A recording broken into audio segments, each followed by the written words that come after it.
Ian here in the aircraft movement area, and this is the curved windshield edition. Definitely pretty excited about this. Let me show you what I'm getting ready to do. And I'm going to get it kind of cut, rough cut, because I don't have the engine, obviously, and I'm worried about spacing for the cowling and the windshield. Kind of walking crooked here. I just tried to record a video and I hit the side button again and it cut it off, and I don't want to go in and edit things, so I try to just do these in one live shot, no editing. Anyway, so here's the, no funny videos or anything like that. No music, no background music. It's just all aircraft movement area. So here's that curved windshield. Look at that. That air is going to slide right past that. They say it gets maybe 10 more knots cruise versus a squared off windshield. So this was a custom order back in 2000. One of the owners had ordered it. I didn't find the receipt for the price then, but people are asking for these, and they're like, hey, does anybody have any curved windows? And I was real quiet. I'm like, I've got one. I don't think they make them anymore. It's pretty thick stuff. I'm going to be real careful about cutting the edges, and I cannot believe how easy it is to cut. I was worried about that. Here's a piece I just cut. It took me about a minute to get this this area cut. I'm just kind of getting closer. How did I cut it? There we go.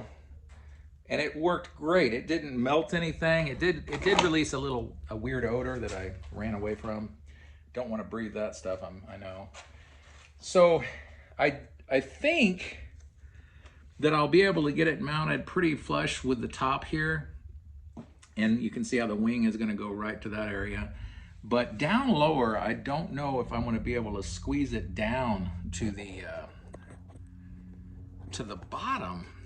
And that's where I really kind of need the engine in there. And I want to put the cowling on. Probably, and if I don't get an engine soon, I guess I'll put the top and bottom part of the cowling on, and I'll just kind of, calculate where I think that engine will be. There's one on the internet. I noticed somebody did a lot of cowl modifications, and I'm sure I'll probably have to do some of that. But if I have to keep this off of this L iron or L aluminum channel here, angle channel, I guess, I'll then have to probably build up a little bit, and I don't want to go up too high because that would affect visibility forward. So I don't know. We're getting a rough cut on this. I'm happy with how quick and easy it is to cut, so that way I know when I get there to the final stage it won't be a big deal. Painted this white. I need another coat on it, that way you can see for any cracks later. I think this is a dynafocal mount. Anyway, there's only two types. It's the first type, I think. There's the bottom cowl.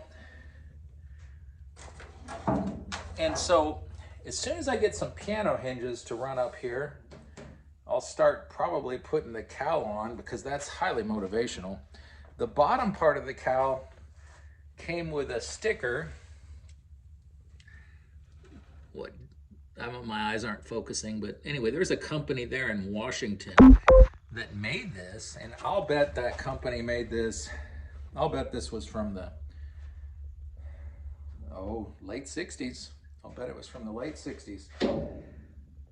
I've got the engine mount. My dad's let me borrow the engine hoist, so that'll help a engine arrive sooner than later, because it's ready to lift an engine.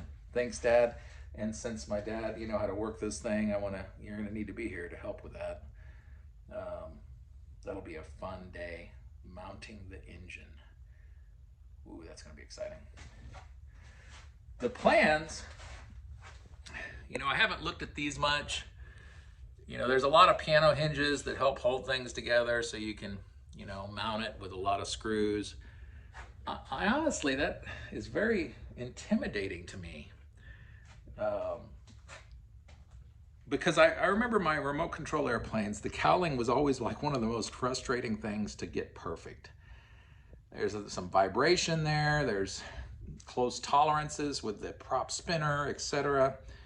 And it cracked easy. Just like, it was always the most frustrating thing for any RC plane that I ever built.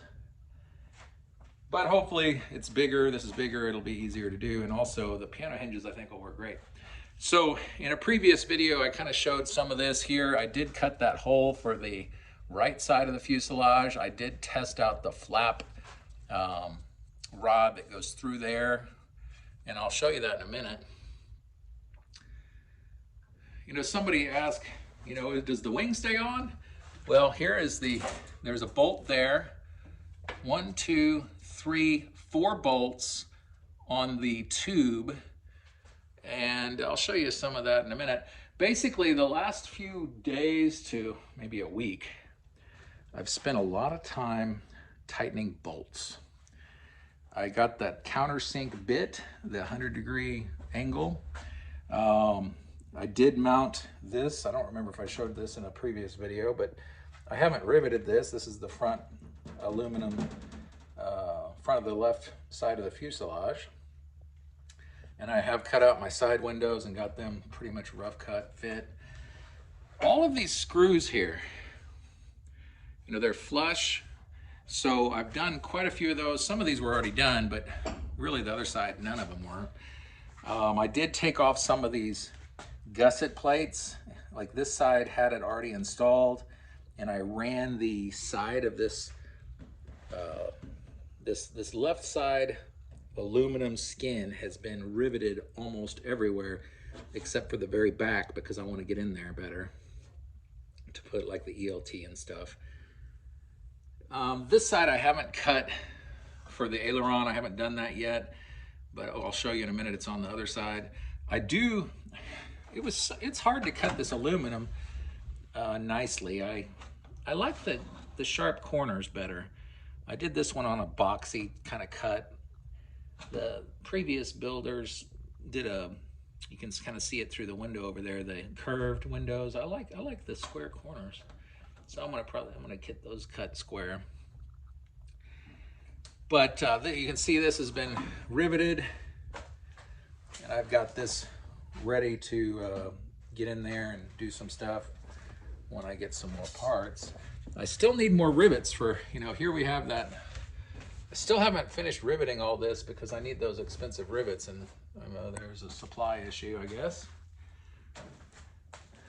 You know, I got organized. I put that up there. Nice. It was all sorts of stuff. I riveted more of this top piece here, and of course I'll precision smooth this out later. This is just the rough cut, and I do figure that once I actually do put both wings on and assemble it in a hanger somewhere, these will have to be kind of perfected for sure. But that, I see how it all works. In a previous video, I was kind of questioning where that bolt went and that piece. I'm going to show you that piece I'm working on. This is the bearing that will hold. It goes inside here, but it's going to be in. You know, you can see how it hooks up, and so that's a bearing. And just outside of it is where that, or inside and outside of it is where that piece. I'm trying to, now I haven't, and if anybody has any great ways to do this, let me know. I tried a step down bit over here. I tried to do that. Let me show you. So the step down bit that I had bought, where is it? It went dull real quick, and it did not. So then I started trying to use other devices. Yeah, here's a step down bit, right? That worked good on some things, but not this iron, because I've got to get a hole that big in that. I've got 2 of them, and so then I started thinning it out with the grinder. I tried the Dremel, you know. So I think what I'm going to do, I'm going to try to find a grinding wheel that's really small, like this. This works really good on it, but I can't get in there and make a nice circle. So I need a bit for the Dremel that will do that. And it's kind of funny. I keep buying more and more. I keep breaking drill bits. I keep, you know, those are easy to break. I was going to show you something I tried to use to grind this thing. It looks like a weird thing. You can see it anyway. You know, like little bitty, I forget what they call this, but like there's different kinds. That really didn't get it. That didn't do very good. Not on the iron. It works really pretty good on the aluminum. If I need to widen something, it works real good for that. So what else is going on in here? I'm about ready to take this wing off. I just need somebody to help me. And I'm going to put it on a vertical support with the other one. I'm going to make them go up and down. Anyway, I'll have to build a little holder for that. But, and I'm not for sure exactly where that's going to go. But really, the wings just need to, at this point, be checked over. More of that micro slurry, put in like some of the crevices, sanded a little bit. Don't want to go through that fiberglass, but just a little bit of cosmetic. Tighten up the wingtips. I need to hook the wingtips up.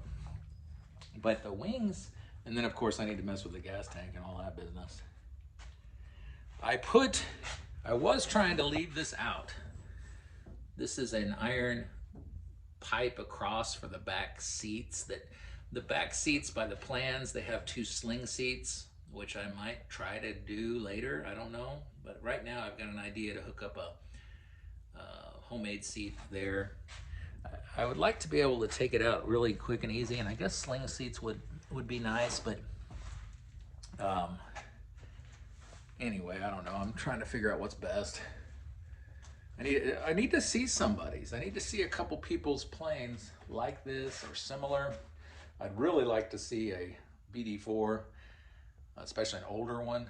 I was at Oshkosh this year, and I didn't know I was going to be building this plane exactly, so I actually did not sit in it. I should have gone by and looked at it. I saw a tailwind.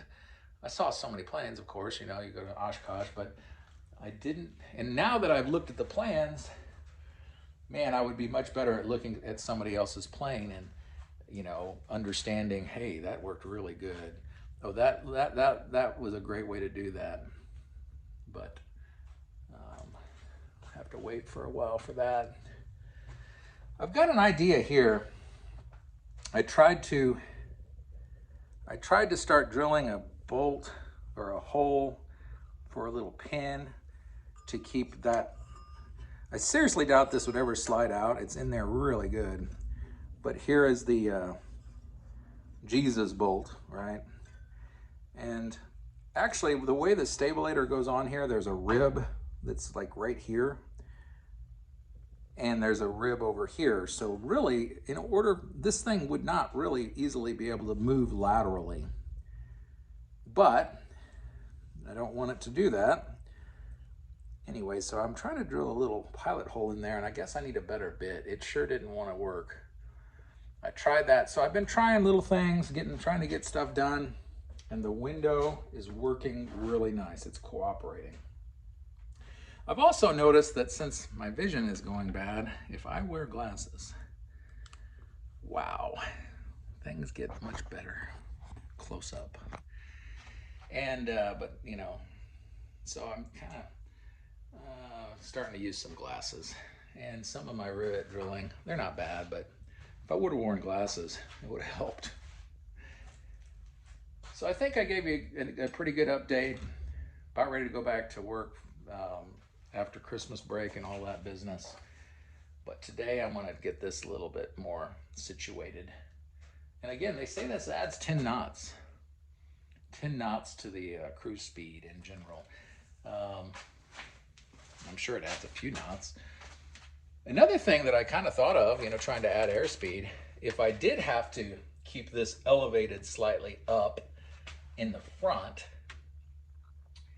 that would be less of an acute angle. It would somewhat be more aerodynamic. I wonder how much speed that would add. Of course, then you'd have to worry about forward visibility, and then you would have to modify the cowl attachment, which I'm sure that's going to have to be quite a bit. I don't know if I showed you the bolts. All those bolts. All of those bolts. You know, all of these bolts. Lots of bolts. You know, there is riveting. There's riveting, but the rivets are mostly for the skin. And of course, some of these bolts, let me show you a couple of these in case you're curious. You know, some of them are just, I forget what size that is, but you know, that's a bolt, right? And then some of them are aluminum screws.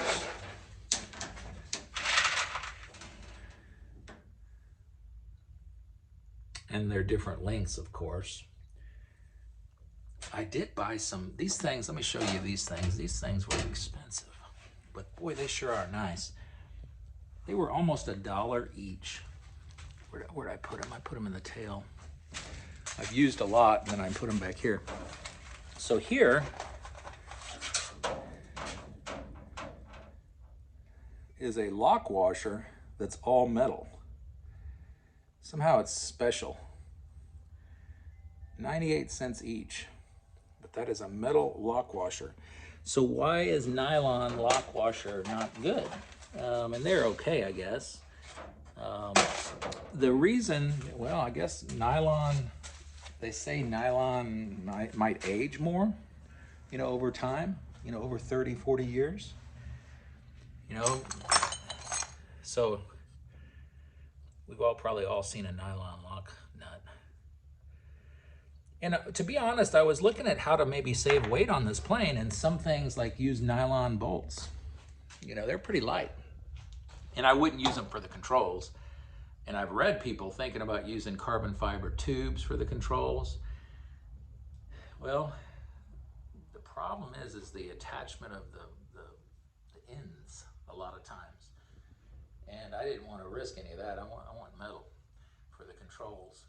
But maybe for, like, I don't know, you just run into a problem. And they say nylon is hygroscopic, so it tends to pull water towards itself, and that's not good.